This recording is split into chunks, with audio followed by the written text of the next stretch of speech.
Hi friends, welcome back to another video. Thank you so much for being here. If you're just starting your day, I hope you have an amazing day, or if you're just ending your day, I hope your day was as wonderful as you are. But today I figured I would run through my e-reader collection with you guys. I do have 4 Kindles and 1 non-Kindle e-reader. So I just wanted to run through and kind of give you guys very surface level reviews on each device and what things I love about each device and what things I don't love about each device. So if you want to know what e-readers I have in my collection, then you should continue watching.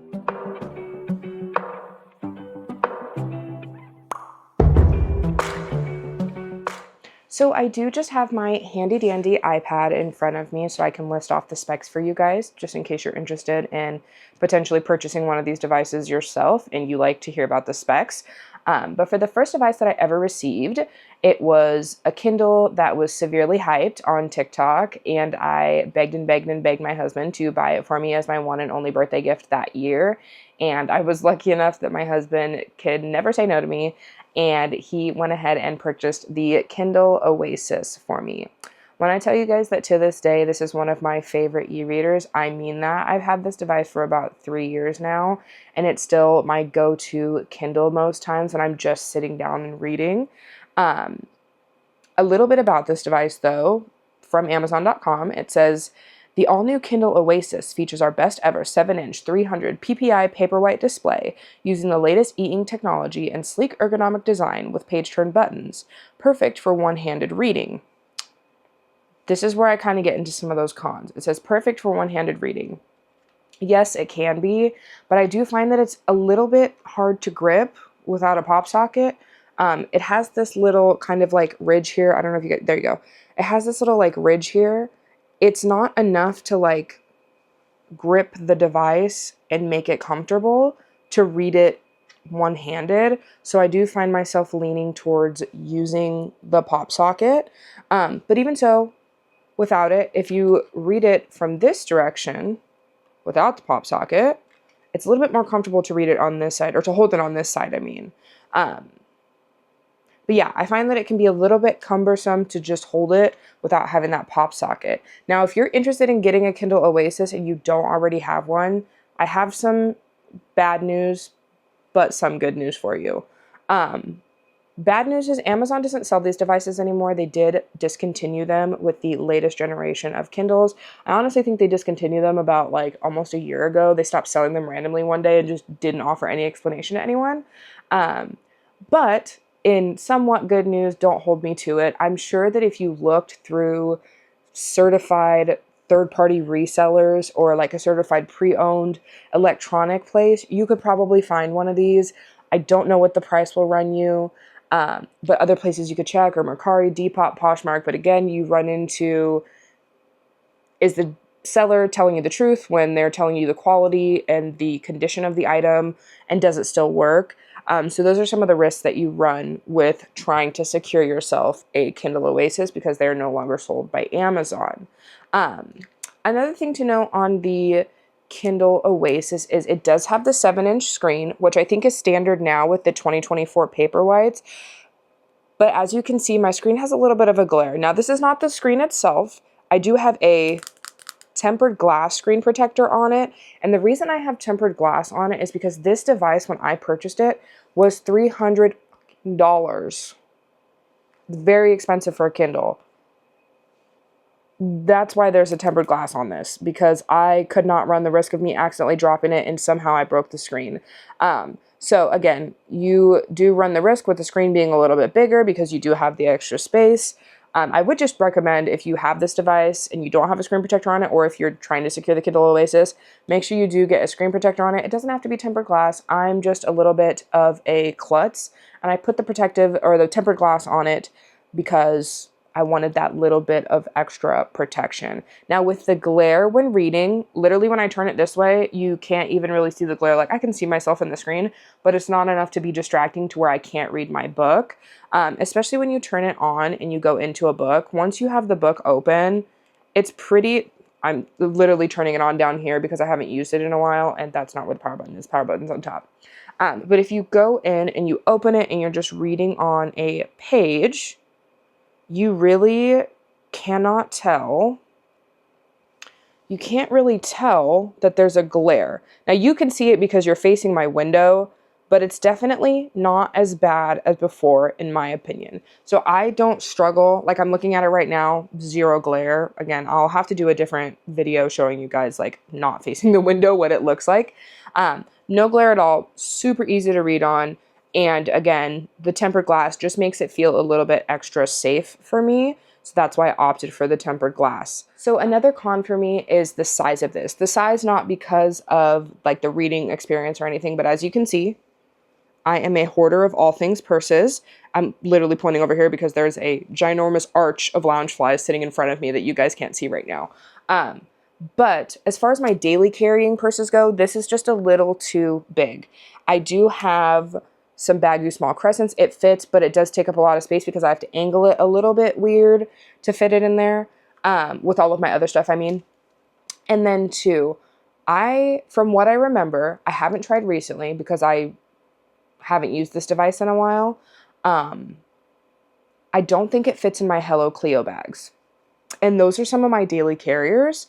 And so that's kind of a con for me, just a little bit. I know that she is releasing a new, bigger size in her Hello Cleo bag, but she has not dropped them yet. Trust me, I am stalking her page every day. The moment she drops the black in the bigger size, it will be mine.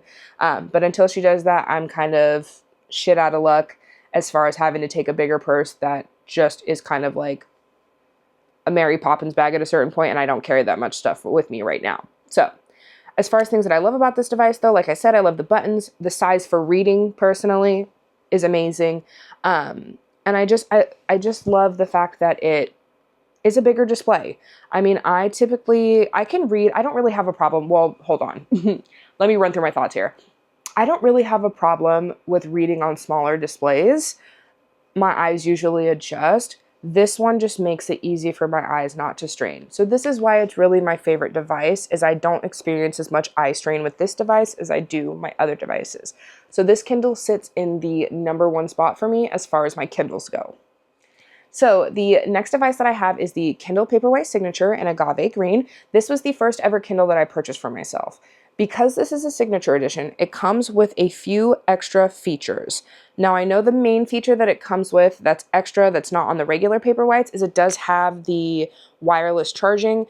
Amazon does sell a wireless charger that you can purchase. I was not going to pay $40 for an extra charger.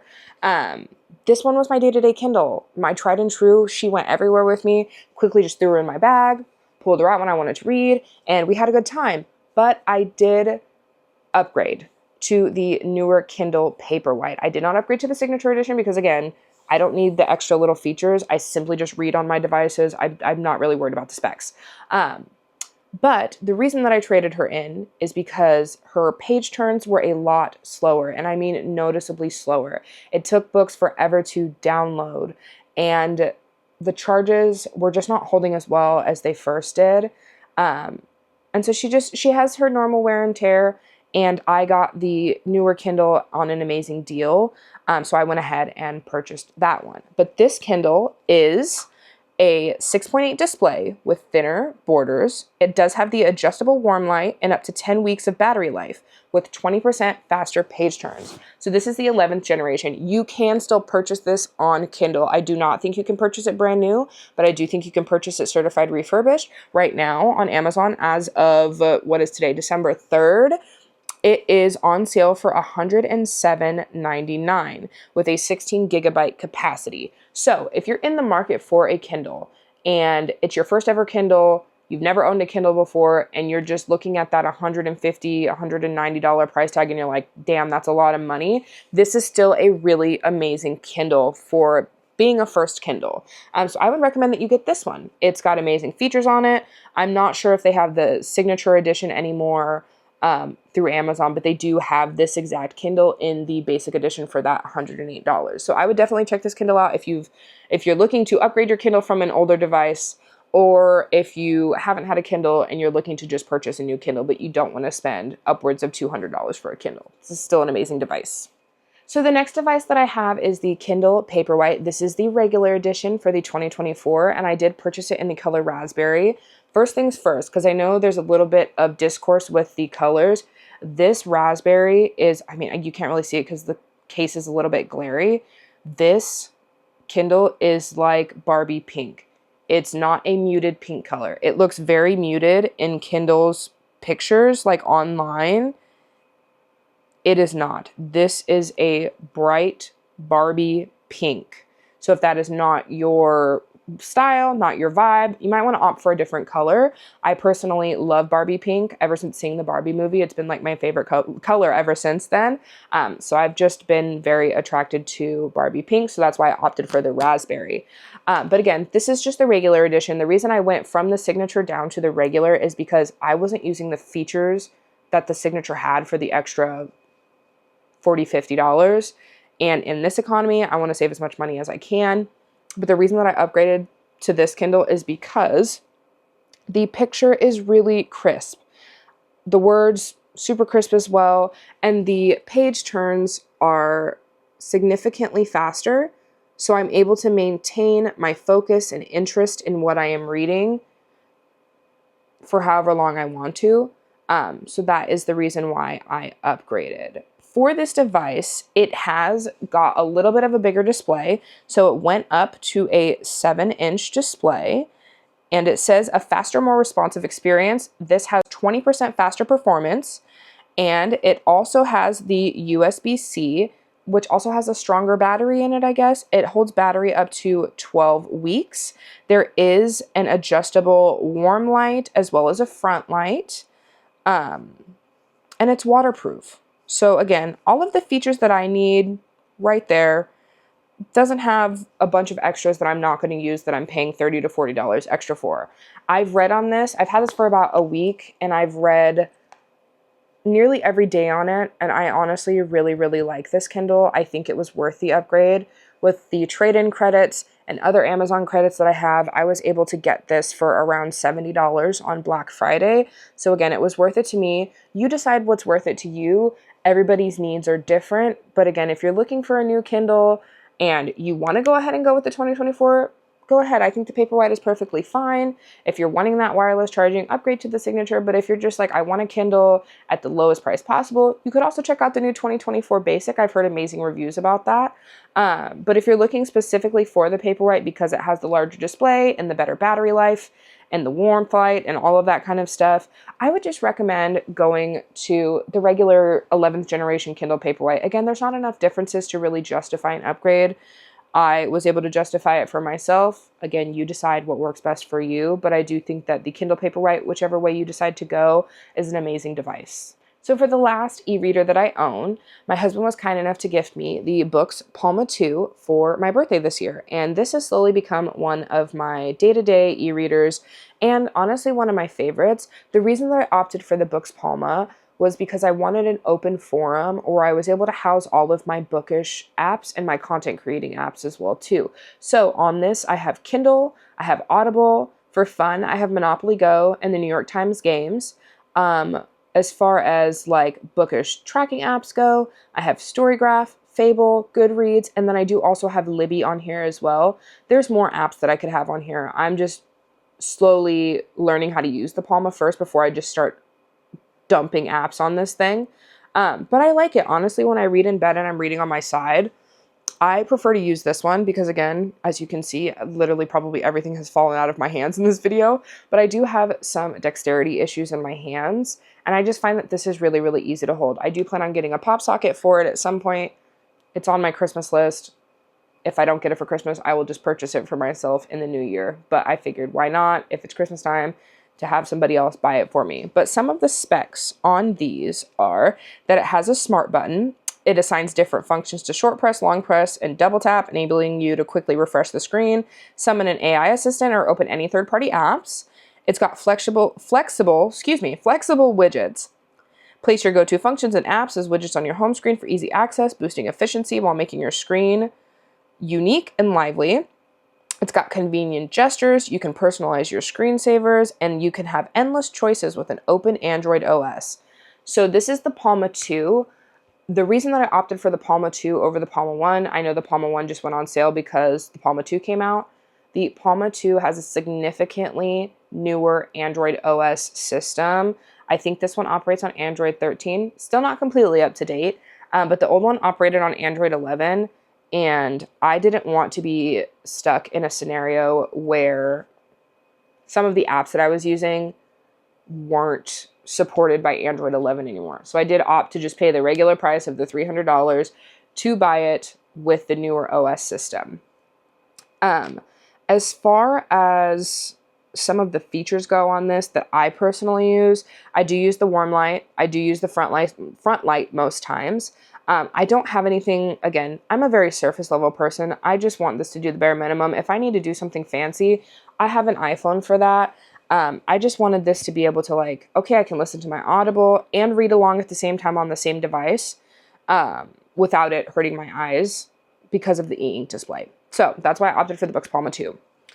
I personally think that this device does not have enough accessories currently in the market. This, because it operates like a phone, and I tend to, because of my dexterity issues, drop my phone a lot. I want them to make a tempered glass screen protector. Now, I do kind of have a guess as to why they don't have one. I think the reason that they don't have tempered glass screen protectors for this one is it would be hard to read your touch on the screen with a tempered glass screen protector. But if they happen to come out with a tempered glass screen protector, I would love that. It would make me feel much more secure and taking this places with me. But another reason that I did purchase this was because when I go to Disneyland, I like to carry as little stuff with me as possible. I'm already taking my vlogging camera. I'm already taking my phone, sunscreen, water bottle, but like I don't need to carry a big ass Kindle. So I opted for this because it's the size of a phone. Slip it in your purse, pull it out when you're in the lines because, I mean, you guys know it's the holidays at fucking Disney right now. The lines are excessive. So this just makes it really easy and handy for me to not look like a weirdo in line with my Kindle. If you are a cool kid and you read in line with your Kindle, I am enamored by you and I think you're amazing. I don't have the confidence for that yet.